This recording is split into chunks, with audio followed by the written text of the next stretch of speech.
मध्यकालीन भारत के इतिहास के अंतर्गत उत्तर भारत और दक्कन के प्रांतीय राजवंशों से संबंधित महत्वपूर्ण प्रश्नों का प्रैक्टिस सेट। पहला प्रश्न है, जौनपुर नगर निम्नांकित की स्मृति में स्थापित किया गया था। ऑप्शन है गयासुद्दीन तुगलक, मोहम्मद बिन तुगलक, फिरोज शाह या अकबर। तो सही उत्तर क्या हो जाएगा? मोहम्मद बिन तुगलक, ऑप्शन बी। दोस्तों याद रखिएगा, जौनपुर की स्थापना फिरोज तुगलक ने अपने चचेरे भाई जौना खां उर्फ मोहम्मद बिन तुगलक की स्मृति में किया था। तो याद रखिएगा, जौनपुर नगर की स्थापना जो है वो जौना खां यानी मोहम्मद बिन तुगलक की स्मृति में फिरोज तुगलक के द्वारा किया गया था। अगला प्रश्न है, जौनपुर नगर की स्थापना किसने की थी? आपको बताना है। तो सही उत्तर है जौनपुर नगर की स्थापना दोस्तों फिरोज शाह तुगलक के द्वारा किया गया था। ऑप्शन बी आपका सही उत्तर है। दोस्तों आप जान लीजिए, जौनपुर नगर की स्थापना फिरोज शाह तुगलक द्वारा अपने चचेरे भाई जौना खां यानी मोहम्मद बिन तुगलक की स्मृति में किया गया था। अगला प्रश्न है, सरकी सुल्तानों के शासनकाल में निम्न स्थानों में से किसे पूर्व का सिराज कहा जाता था? ऑप्शन है आगरा, दिल्ली, जौनपुर या वाराणसी। तो सही उत्तर जौनपुर को। दोस्तों आप जान लीजिए कि शर्की सुल्तानों के शासनकाल में जौनपुर को पूर्व का सिराज या सिराज ए हिंद कहा जाता था। अगला प्रश्न है, जौनपुर राज्य का अंतिम शासक कौन था? आपको बताना है। मोहम्मद शाह, हुसैन शाह, मुबारक शाह या फिर इब्राहिम शाह। तो सही उत्तर हुसैन शाह, ऑप्शन बी। दोस्तों हुसैन शाह शर्की जौनपुर राज्य का अंतिम शासक था। अगला प्रश्न है, कश्मीर का शासक जो कश्मीर के अकबर के नाम से जाना जाता है वो कौन था? तो ये था जैन उल आबिदीन, ऑप्शन डी। दोस्तों 1420 में अली शाह का भाई शाही खां जैनुल आबिदीन के नाम से कश्मीर के सिंहासन पर बैठा। उसकी धार्मिक उदारता और सहिष्णुता के कारण उसकी तुलना मुगल बादशाह अकबर से की जाती है। तो याद रखिएगा, जैनुल आबिदीन जो कि कश्मीर का शासक था, इसे कश्मीर के अकबर के नाम से जाना जाता है। अगला प्रश्न है, निम्नलिखित में से किस शासक ने सर्वप्रथम जजिया कर समाप्त किया था? ऑप्शन है जैनुल आबिदीन, मोहम्मद बिन तुगलक, हुसैन शाह सरकी या अकबर। तो सही उत्तर है जैनुल आबिदीन के द्वारा। दोस्तों कश्मीर के शासक जैनुल आबिदीन ने हिंदुओं पर लगने वाले जजिया कर को हटा दिया। ऐसा करने वाला वह प्रथम शासक था। अगला प्रश्न है, बहमनी राज्य की स्थापना किसने की थी? ऑप्शन है अलाउद्दीन हसन ने, अली आबिद शाह ने, हुसैन निजाम शाह ने या मुजाहिद शाह ने। तो सही उत्तर क्या हो जाएगा? Alauddin Hasan, option A. दोस्तों जफर खां यानी हसन गंगू नामक एक सरदार अलाउद्दीन हसन बहमन शाह की उपाधि धारण करके 1347 ईस्वी में सिंहासनारूढ़ हुआ और बहमनी साम्राज्य की नींव डाली थी। अगला प्रश्न है, बहमनी राज्य की स्थापना किस वर्ष हुई थी? आपको बताना है। ऑप्शन है 1336 ईस्वी, 1338 ईस्वी, 1347 या फिर 1361 ईस्वी। तो सही उत्तर क्या हो जाएगा? दोस्तों बहमनी राज्य की स्थापना 1347 ईस्वी में हुई थी। याद रखिएगा, अलाउद्दीन हसन बहमन शाह ने 1347 में बहमनी राज्य की स्थापना की थी। अगला प्रश्न है, बहमनी राज्य की राजधानी निम्नांकित में से कौन सी थी? ऑप्शन है बीदर, गुलबर्गा, दौलताबाद, हुसैनाबाद या इनमें से कोई नहीं। तो सही उत्तर है गुलबर्गा, ऑप्शन बी। दोस्तों अलाउद्दीन हसन बहमन शाह ने गुलबर्गा को नव स्थापित बहमनी साम्राज्य की राजधानी बनाया और उसका नाम एहसानाबाद रखा था। अगला प्रश्न है, बहमनी राज्य के अंतिम सुल्तान का नाम क्या था? आपको बताना है। तो ऑप्शन देखिए, कलीमुल्लाह, कलीमुद्दीन, अलाउद्दीन दुती या सिकंदर शाह। तो सही उत्तर है कलीम उल्लाह, ऑप्शन ए। दोस्तों कलीमुल्लाह शाह ये बहमनी राज्य का अंतिम सुल्तान था और 1527 ईस्वी में उसकी मृत्यु के साथ ही बहमनी राज्य का भी अंत हो गया। अगला प्रश्न है, निम्नलिखित में से कौन सा एक ही सुमेलित है या कौन सा एक सही सुमेलित है, आपको बताना है। काकतीय देवगिरी ये सही नहीं है। होयसल की राजधानी द्वार समुद्र सही है। यादवों की वारंगल गलत है और पांड्य की मदुरा सही है। तो यहाँ पर दो विकल्प आपके बी और डी दोनों ही सही हैं। दोस्तों आप जान लीजिए, होयसल वंश की राजधानी द्वार समुद्र थी, जबकि काकतीय वंश की राजधानी वारंगल, याद रखिएगा, काकतीय वंश की राजधानी वारंगल और यादव वंश की राजधानी देवगिरी थी। पांड्य वंश की प्रारंभिक राजधानी कोरकई में अवस्थित थी, जिसे बाद में मदुरा या मदुरै में स्थानांतरित किया गया था। अगला प्रश्न है, होयसलों की प्राचीन राजधानी द्वार समुद्र का वर्तमान नाम क्या है? तो ये है हलेबीड, ऑप्शन सी। दोस्तों याद रखिएगा, होयसलों की प्राचीन राजधानी द्वार समुद्र का वर्तमान नाम हलेबीडु है। अगला प्रश्न है, निम्नलिखित में से किस स्मारक में वह गुंबद है जो संसार के विशालतम गुंबदों में से एक है? ऑप्शन है शेर शाह का मकबरा, जामा मस्जिद, गयासुद्दीन तुगलक का मकबरा दिल्ली, या फिर गोल गुंबद बीजापुर। तो सही उत्तर ऑप्शन डी, गोल गुंबद बीजापुर। दोस्तों याद रखिएगा, बीजापुर के मोहम्मद आदिल शाह द्वितीय का मकबरा गोल गुंबद के नाम से विख्यात है। यह भारत के विशालतम ऐतिहासिक भवनों में शामिल है और दुनिया के विशालतम गुंबदों में से एक है।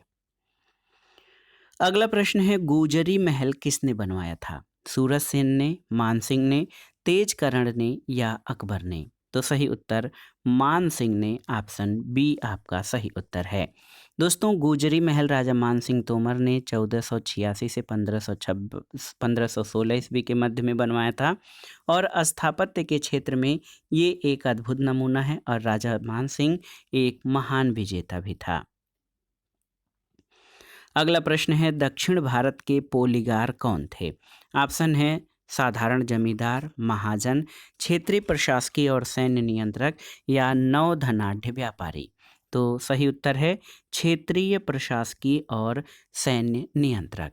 दोस्तों आप जान लीजिए कि पोलीगार एक सामंतवादी उपाधि थी जो दक्षिण भारत के नायक शासकों यानी नायक रूलर्स द्वारा 16वीं से 18वीं शताब्दी के दौरान जो है नियुक्त किए गए क्षेत्रीय प्रशासकीय और सैन्य नियंत्रकों के एक वर्ग को प्रदान की गई थी।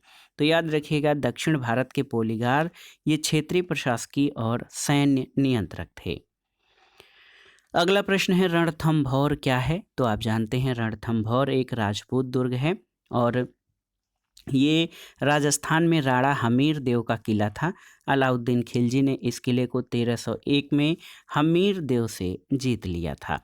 याद रखिएगा दोस्तों, रणथंभौर किला जो है राणा हमीर देव का किला था। अलाउद्दीन खिलजी ने इस किले को 1301 ईस्वी में जीता था। अगला प्रश्न है कि कागज़ का भारत में आगमन किस सदी में हुआ था? 12वीं, 13वीं, 14वीं या 15वीं? तो सही उत्तर है 12वीं शताब्दी में, ऑप्शन ए आपका सही उत्तर है। दोस्तों भारत में कागज़ का आगमन 12वीं शताब्दी में माना जाता है।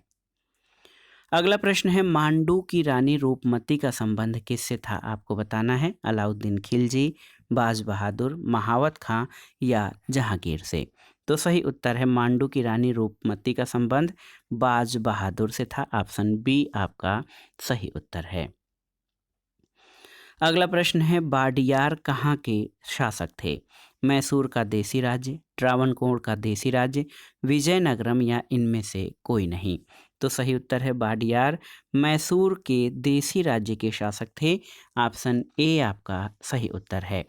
1565 ईस्वी में तालीकोटा के युद्ध में विजयनगर की पराजय के बाद वेंकट द्वितीय के समय 1612 में मैसूर में वाडियार राजवंश की स्थापना हुई और ये विजयनगर का ही एक भाग था।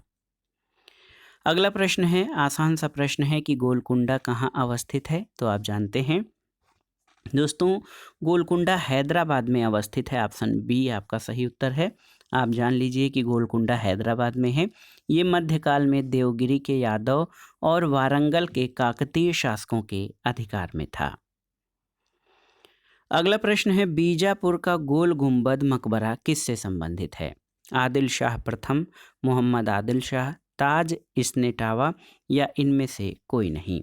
तो सही उत्तर है गोल गुंबद कर्नाटक राज्य के विजयपुर शहर में स्थित आदिल शाही वंश के शासक मोहम्मद आदिल शाह का मकबरा है। ऑप्शन बी आपका सही उत्तर है।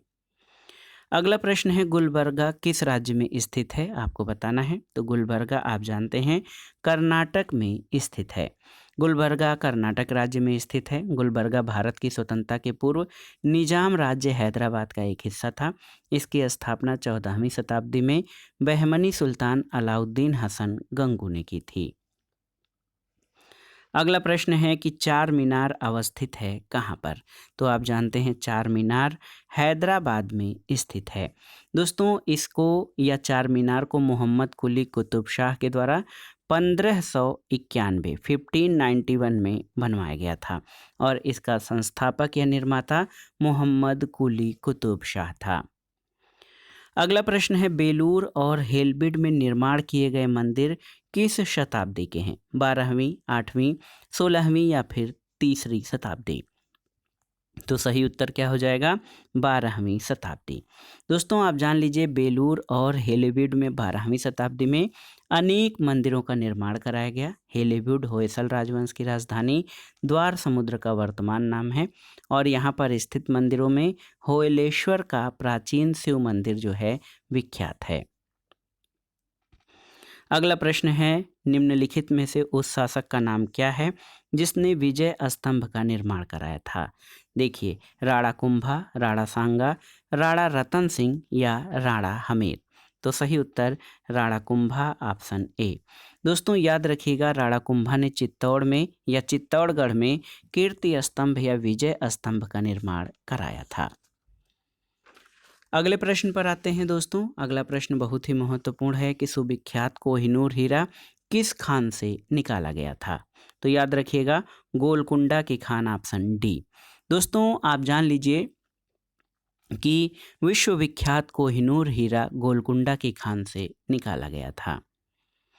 अगला प्रश्न है निम्नलिखित में से किसने बीदर में मदरसे का निर्माण कराया था। इस्माइल शाह, महमूद गवां, अहमद शाह या हसन गंगू। तो सही उत्तर है महमूद गवां ने। दोस्तों बीदर में मदरसे का निर्माण महमूद गवां ने कराया था। महमूद गवां मोहम्मद तृतीय के शासनकाल में ख्वाजा जहां की उपाधि धारण करके प्रधानमंत्री बना था और महमूद गवां ने बीदर में एक महाविद्यालय की भी स्थापना की थी।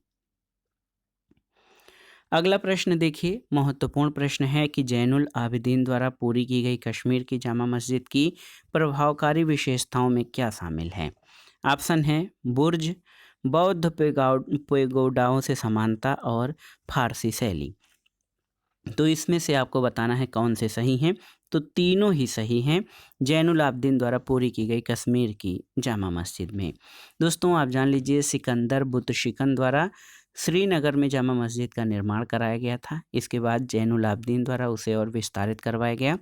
मस्जिद की विशेषताओं में बुर्ज, फारसी शैली और बौद्ध पैगोडाओं से समानता ये सभी शामिल हैं।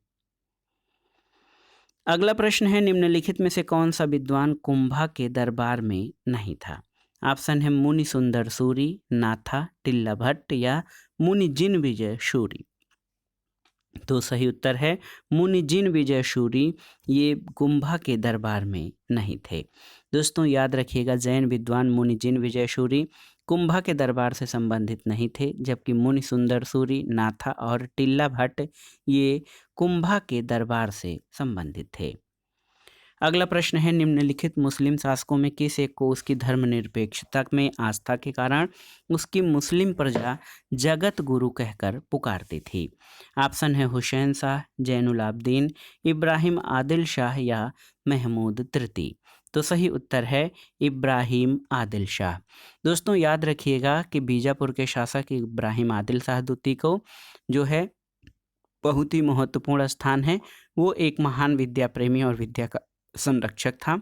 उसकी प्रजा उसके उदार दृष्टिकोण के कारण उसे जगत गुरु की उपाधि से संबोधित करती थी। अगला प्रश्न है निम्नलिखित में से कौन किताब ए नौरस नामक पुस्तक का लेखक था। तो सही उत्तर है किताब ए नौरस जो है ये इब्राहिम आदिल शाहदूती द्वारा लिखी गई है। दोस्तों, आप जान लीजिए कि इब्राहिम आदिल शाहदूती बीजापुर सल्तनत का शासक था। इन्होंने किताब ए नवरस नामक पुस्तक लिखी है।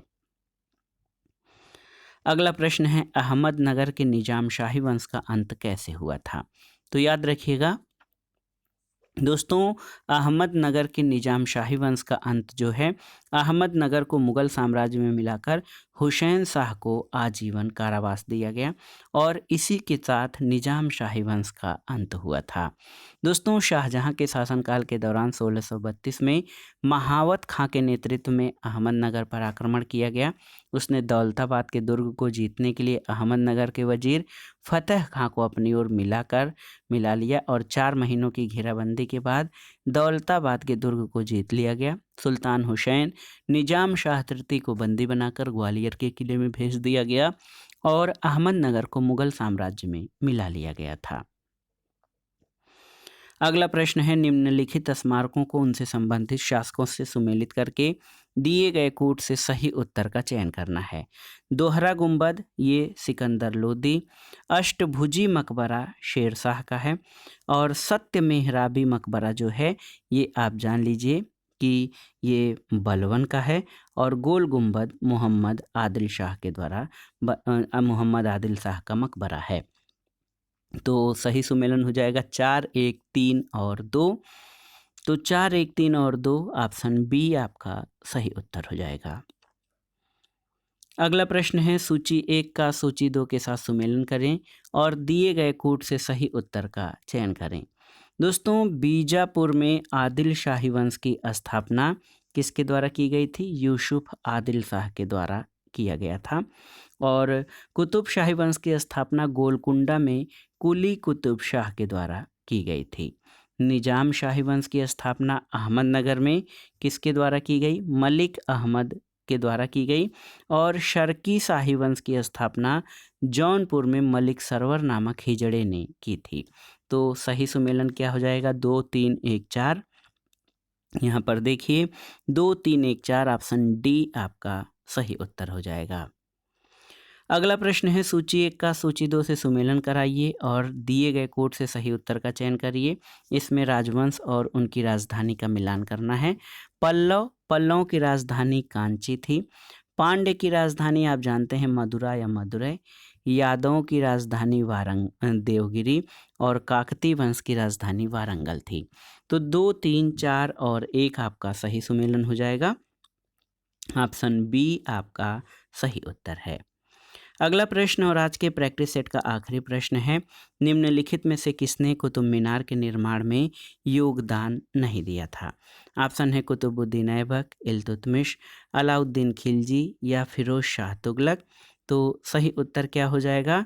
दोस्तों, कुतुब मीनार के निर्माण में जिस शासक ने योगदान नहीं दिया वो था अलाउद्दीन खिलजी। कुतुब मीनार का निर्माण कुतुबुद्दीन ऐबक ने आरंभ कराया और सुल्तान इल्तुतमिश के शासनकाल में इसका निर्माण कार्य पूरा हुआ था। प्रसिद्ध सूफी ख्वाजा कुतुबुद्दीन बख्तियार काकी के नाम पर इसका नाम कुतुब मीनार रखा गया। ये गोलाकार पंचमंजिली इमारत है और फिरोज शाह तुगलक के शासनकाल में इसकी चौथी मंजिल को काफ़ी नुकसान पहुंचा था, जिस पर फिरोज ने चौथी मंजिल के पुनर्निर्माण के साथ साथ 5वीं मंजिल का भी निर्माण करवाया और इस प्रकार कुतुब मीनार में 4 मंजिलों के स्थान पर 5 मंजिलें बन गईं जो आज भी विद्यमान हैं। और सुल्तान अलाउद्दीन खिलजी ने कुतुब मीनार के निर्माण में कोई योगदान नहीं दिया था। तो दोस्तों, ये था आज का वीडियो मध्यकालीन भारत के इतिहास के अंतर्गत उत्तर भारत और दक्कन के प्रांतीय राजवंशों से संबंधित महत्वपूर्ण प्रश्नों का प्रैक्टिस सेट, जो आपके आगामी विभिन्न परीक्षाओं के सामान्य ज्ञान और सामान्य अध्ययन खंड के लिए तथा विभिन्न राज्यों द्वारा आयोजित की जाने वाली अध्यापक भर्ती परीक्षाओं के भारतीय इतिहास विषय के लिए बहुत ही उपयोगी है। आप इन प्रश्नों को तैयार कर लीजिए। दोस्तों, वीडियो आपको कैसा लगा हमें कमेंट बॉक्स में ज़रूर बताइएगा। वीडियो को लाइक करें, शेयर करें और इस चैनल को सब्सक्राइब करें। वीडियो देखने के लिए धन्यवाद दोस्तों। नमस्कार।